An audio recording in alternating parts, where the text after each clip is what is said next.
اللہ تبارک و تعالیٰ کی طرف سے دنیا میں کسی بھی انسان پر 4 طرح کے حالات آتے ہیں۔ نمبر 1 نعمت، نمبر 2 مصیبت، نمبر 3 اطاعت، نمبر 4 معصیت۔ ان میں سے ہر حالت کا حکم کتاب و سنت میں موجود ہے۔ اگر اس پر عمل کرنی جائے تو دونوں جہان میں یقینی طور پر کامیابی پا لے گا۔ رہا نعمت کا تعلق تو اللہ تبارک و تعالی ہر انسان کو بے شمار رحمتوں سے نوازتا ہے، جیسا کہ اللہ تبارک و تعالی کا ارشاد ہے وَإِن تَعُدُّوا نِعْمَةَ اللَّهِ لَا تُحْصُوهَا۔ اس کا تقاضا یہ ہے کہ انسان اللہ کی دی ہوئی نعمتوں کا صحیح استعمال کرے اور زبان سے شکر بھی ادا کرے۔ اس سے نعمت میں بقا اور اضافہ ہوتا ہے، جیسا کہ ارشاد باری تعالی ہے لَإِن شَكَرْتُمْ لَأَزِيدَنَّكُمْ۔ دوسری حالت ہے مصیبت کا۔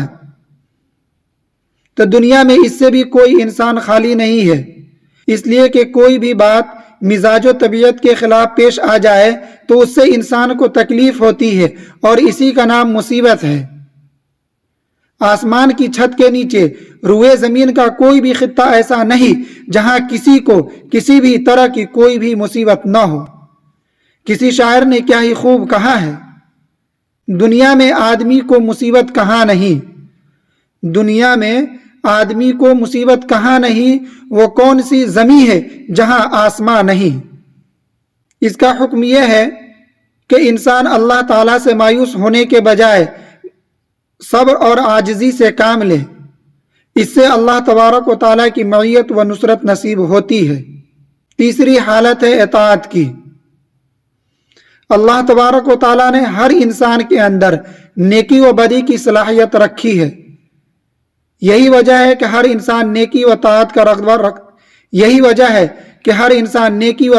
رغبہ رکھتا ہے اور حسب توفیق اس پہ عمل بھی کرتا ہے۔